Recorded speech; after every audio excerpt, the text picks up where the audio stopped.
আসসালামু আলাইকুম রহমতুল্লাহি ওয়া বারাকাতুহু। বন্ধুরা, আশা করি আপনারা সকলে ভালো আছেন। আলহামদুলিল্লাহ, আমিও ভালো আছি। নারায়ণগঞ্জ থেকে রাব্বি ভাই দীর্ঘদিন ধরে আমার সঙ্গে যোগাযোগ করতেছে। 2 মাস আগে তিনি আমাকে 100 দেশি মুরগির বাচ্চার অর্ডার দিয়েছিলেন। তো আজকে দেখেন এই বাচ্চাগুলোর 1 মাস বয়স হয়েছে। এই বাচ্চাগুলো দেখাও। দেখেন এই বাচ্চাগুলোর 1 মাস বয়স হয়েছে। এখন আমি এগুলো রাব্বি ভাইয়ের কাছে নিয়ে যাব এবং রাব্বি ভাইয়ের খামারে গিয়ে আপনাদের দেখানোর চেষ্টা করব তার খামারের সেটআপটা আমি কিভাবে দেই এবং তার খামারটা আমি কিভাবে পরিচালনা করি, তার খামারটার বর্তমান পরিস্থিতি কি আছে। মুরগির বাচ্চাগুলো নিয়ে এখন আমি আমাদের বাড়ি থেকে রিকশায় উঠেছি। এখান থেকে আমি শরীয়তপুরে যাব, শরীয়তপুর থেকে ঢাকার বাসে উঠব। মুরগিগুলো নিয়ে আমাদের শরীয়তপুর সুপার বাসে করে ঢাকার উদ্দেশ্যে রওনা দিলাম। এই মুহূর্তে আমরা শরীয়তপুর সুপার বাসে করে পদ্মা সেতু পাড়ি দিচ্ছি। আপনারা যেই সেতুটি দেখতে পাচ্ছেন এটি হলো পদ্মা সেতু। আর মুরগিগুলো নিয়েছি বক্সের মধ্যে। প্রথমে একটি গাড়িতে উঠতে চেয়েছিলাম, তারা বলেছে যে শুধু মুরগির জন্যই 500 টাকা ভাড়া দিতে হবে। তো যাই হোক, এই বাসে আমি দাঁড়িয়ে যাচ্ছি। তো দাঁড়িয়ে যেতে আমার এখানে ভাড়া লাগবে 200 টাকা, আর আমার মুরগির জন্য ভাড়া দিতে হবে 50 টাকা। এই জন্য আপনারা যখন বাসে করে মুরগি নেবেন অবশ্যই একটু ধৈর্য সহকারে আপনারা কয়েকটি বাসের সাথে কথা বলে নেবেন। মুরগি নিয়ে ঢাকা যাত্রাবাড়ি এসে নেমেছি।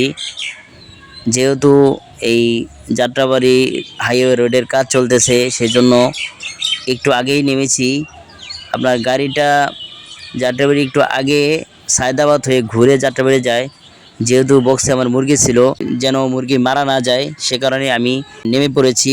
কারণ এখান থেকে যাত্রাবাড়ি সায়দাবাদ হয়ে ঘুরে যেতে অনেক সময় লাগে, জ্যাম থাকলে 1 ঘন্টাও লেগে যেতে পারে। এই জন্যই রিস্ক না নিয়ে আমি নেমে পড়েছি। এখানে নেমে যে আমি একটা বিপদে পড়লাম, এই বিপদের কথা আমার সবসময় মনে থাকবে। এখান থেকে যাত্রাবাড়ি বেশি দূর না, অল্প একটু দূর। এই মুরগিগুলো আমার হাতে করে নিতে অনেকটা কষ্ট হচ্ছে। কষ্ট হলেও এখন আমার হাতে করে নিতে হচ্ছে, কারণ এত কাছে, তারপরও আমি রিক্সা পাচ্ছিলাম না যে এই রিক্সায় করে আমি এখান থেকে মুরগিগুলো যাত্রাবাড়ি নিব।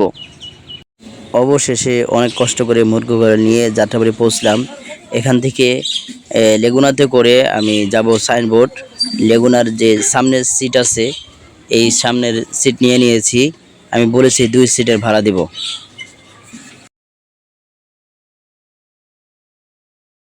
এই মুহূর্তে আছি আমি সাইনবোর্ড মানুষ পারাভারের যেই ব্রিজটি আছে সেই ব্রিজের উপরে। এই সাইনবোর্ড এসেও আমি একই সমস্যার সম্মুখীন হলাম, কারণ আমাকে নামিয়ে দিয়েছে রাস্তার এপার থেকে রাস্তা পার হয়ে যেতে হবে। এই রাস্তা পারাপারের জন্য শুধু রিক্সা নেওয়া যায় না, সহজ মাধ্যম হলো মানুষ পারাপারের যেই ব্রিজটি আছে সেই ব্রিজটি ব্যবহার করা। তো যেহেতু 100 বাচ্চা ছিল আমার কাছে, এই বাচ্চাগুলো নিয়ে আসতে অনেকটা কষ্ট হলেও কিছু করার ছিল না। আমি ব্রিজ পার হয়ে রোডের এপারে চলে আসছি। এসে দেখেন এখান থেকে একটি লেগুনায় উঠেছি। এই লেগুনাতে করে নারায়ণগঞ্জ চাষারা যাব। সেই চাষারা থেকে যাব রাব্বি ভাইয়ের বাসায়। চাষারা নেমে এখান থেকে মুরগিগুলো নিয়ে আমি একটি অটোরিকশায় উঠেছি। এই অটোরিকশাতে করে সরাসরি চলে যাব রাব্বি ভাইদের বাড়িতে। আমি বাসা থেকে রওনা দিয়েছি দুপুর 12টা বাজে।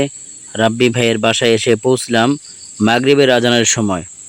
আসার সাথে সাথেই বাচ্চাগুলোকে আমি ক্যারেট থেকে বের করে খাঁচায় উঠিয়ে দিলাম, কারণ বাচ্চাগুলো দীর্ঘ সময় না খেয়ে আছে, খাবারও খায়নি, পানিও খায়নি এবং দীর্ঘ জার্নিংয়ের ফলে বাচ্চাগুলো অনেকটা দুর্বল হয়ে আছে।